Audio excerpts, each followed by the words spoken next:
Hello YouTube! This video is part of my build series for the 3D printable Jabba's Palace complete with hangar. I am going to build the whole thing. I purchased this massive set of 3D printable files from Massassi for my 3.75-inch or 1:18 scale Star Wars figures. I will include the link in the description below. Today we are going to work on set 4, the side entrance. In this diagram, you can see where set 4 fits into the overall design of the top floor. Set 4 is composed of 3 different sets that connect together.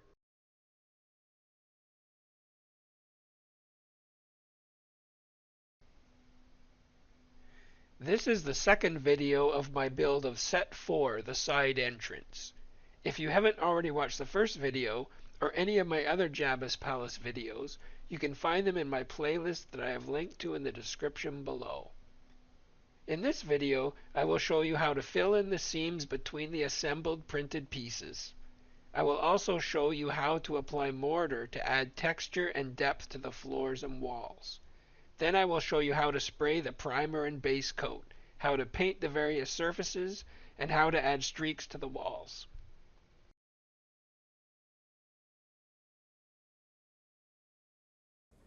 At this point, I've assembled set 4. And I glued 4.1 and 4.2 together, but 4.3 I'm going to leave separate because there's very small holes for me to get in there and do the mortar and painting. So I'm going to leave that separate for now. Otherwise, I would glue all 3 pieces of 4 together. So it's time to do the seams. We're going to do the interior seams, the exterior seams, and the primary seams. And here's one of my videos that shows you how to do that and provides more details. So as you can see, there are a lot of large seams. There's big holes. No matter how hard I tried, I couldn't get these pieces to line up. And I don't know why up here too.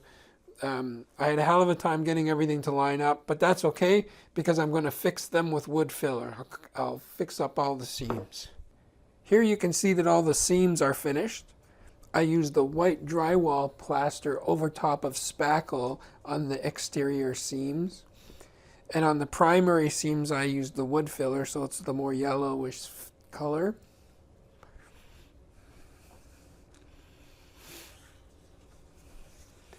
There you can see it kind of from the top.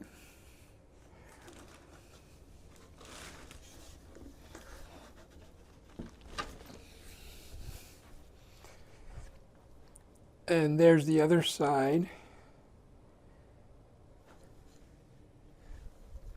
And I put some of the smaller resin pieces. There's a window frame here.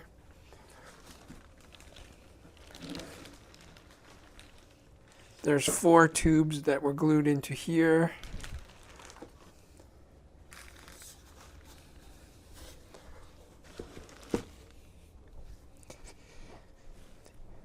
And this light cover I glued in here. So we'll keep all those there for when I do the mortar.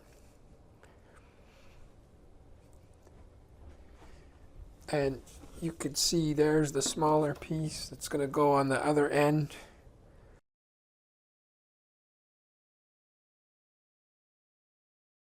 Now I'm going to start working on the mortar, which will give us the texture that we want for the walls and the floors. So I mixed up some mortar. I use a large brush. It's pretty watery. And I just paint it on all the areas where I'm going to need it.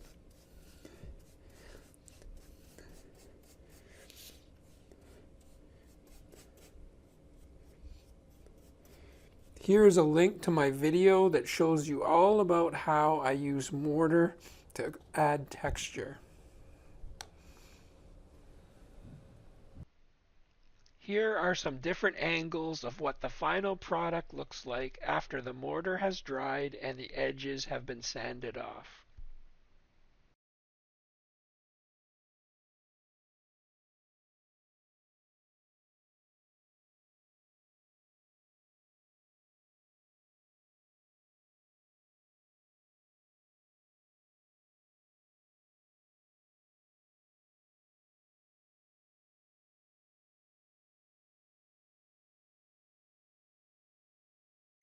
Here is a link to my video that gives you detailed instructions on how to paint these sets.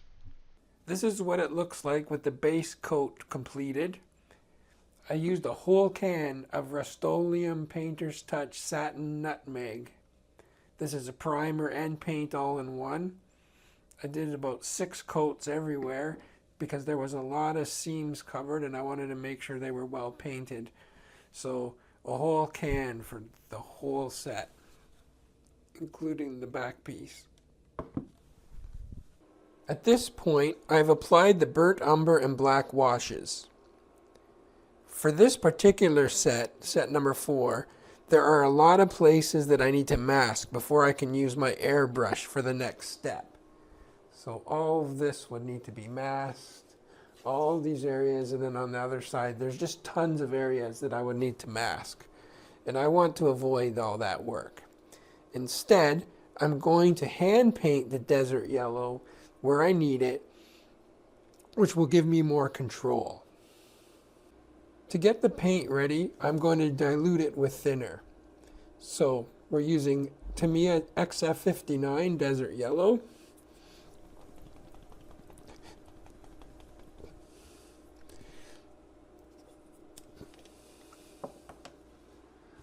Use a toothpick to stir it.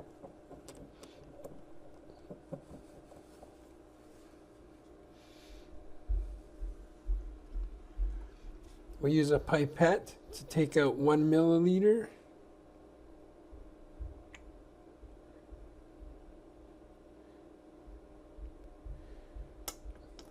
And we'll put it on my palette.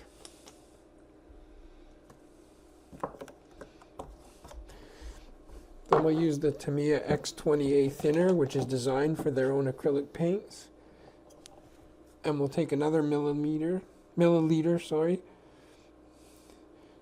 So we're diluting it 50-50. 50% paint, 50% thinner, just like I would have done for an airbrush.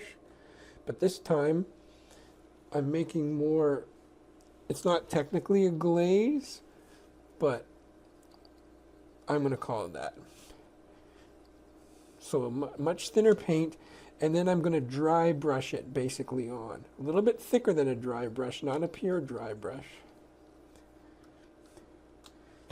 But we'll use one of these Nick Pros for dry brushing to apply it. So we'll bring the paint over to the model. And the way I'll apply it is, I'll just dip my brush. And similar to dry brushing, I'll take some of it off. And then I'm just going to brush it over the edge. And because it's thinned,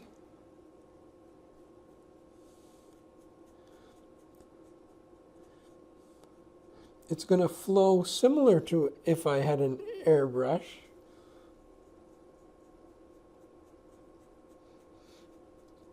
And give me the colors I need. And because I'm using a dry brush, I can get it over the top surfaces. So I want to focus on the raised areas, particularly the higher areas. And I can even not brush it off with the paper towel, apply it stronger in the areas where I need it more to be thicker. And then here I put a little bit too much so I can blend it in on the edges.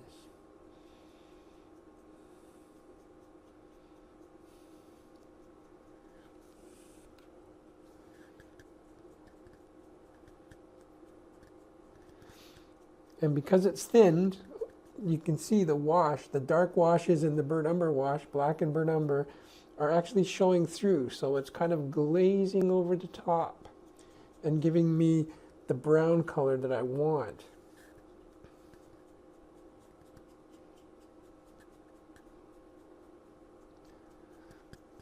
So I'm going to keep going and do this everywhere.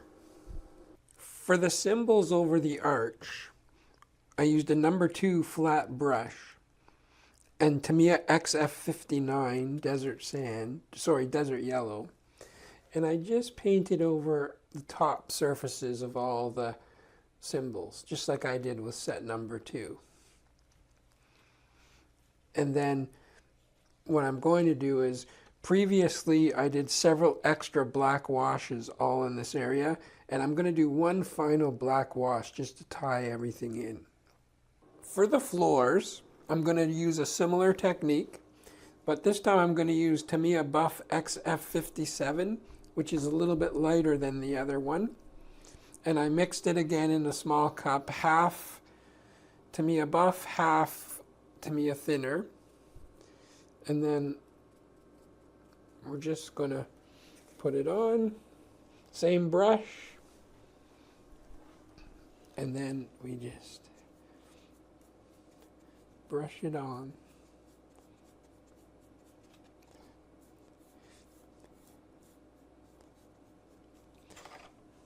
And this is going to lighten up the floors and make it look more like sand.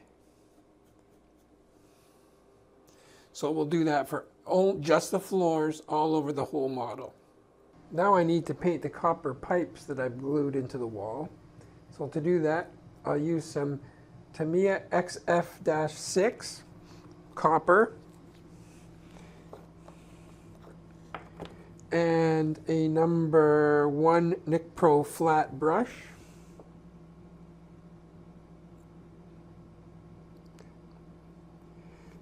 And then I'll just carefully paint the pipes.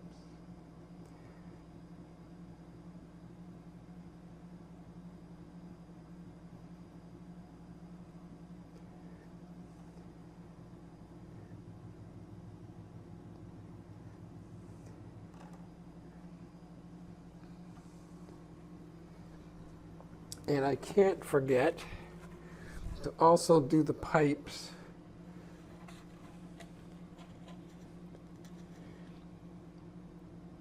in there in set 4.3 up in the wall. So we'll do those at the same time. To finish off the pipes, I'll just do a final black wash because I don't want them to be just copper paint. So I'll black wash them liberally. And it's okay, I'm going to get around the edges because there would probably be runoff because who knows what's going through those pipes. And I'm also going to let the wash drip all the way down to the floor because something's probably dripping.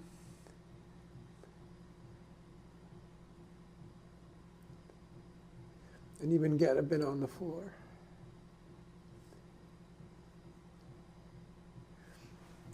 So I'll take this bar out. I just did that so you could see it because I want it to flow flat, straight down to the floor. Okay, good. And I'll do that on the other pipes in set 4.3. So the last thing I need to do is add some streaks to the walls. And you can see how I did that in my video that I showed you the link for. But to do it again, I'll use the 1 Nick Pro round brush, some Tamiya XF1 flat black, and then we start by just painting the line where we want the streaks to go.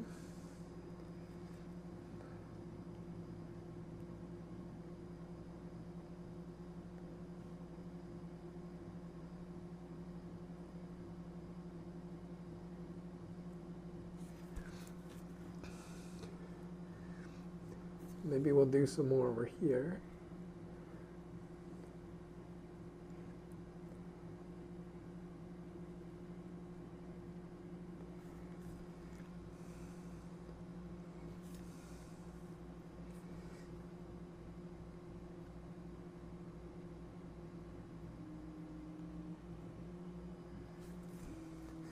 And then we let them partially dry. And it doesn't take long to dry because these are flat paints. And when it's near drying, I take some pure thinner and a flat number 2 brush, and then we'll just blend in the edges so it's not so sharp.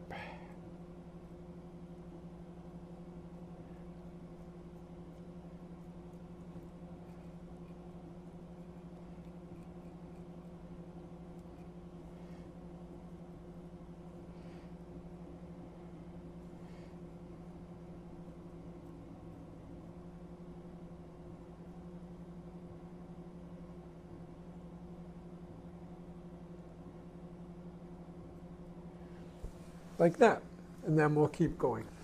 And then the last step is to spray everything with a final coat of Rust-Oleum Matte Clear, just to seal everything up. Here are some pictures of set 4 completed.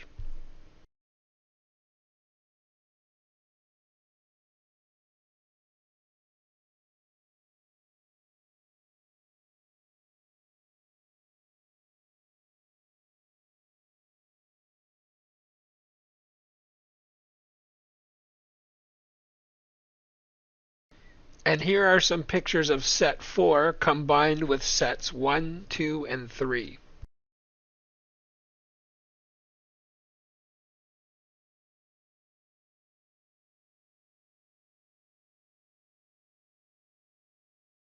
And now that set 4 is finished, it's time to start working on the rest of the attributes for it. But I'll show you that in my next video. Thank you for watching my build series video for the 3D printable Jabba's Palace complete with hanger from Massassi. If you enjoyed this video, please leave a like and consider subscribing if you want to see more content like this. If you have any other ideas or tips for how to complete any of the steps that I've shown, please leave us a comment below.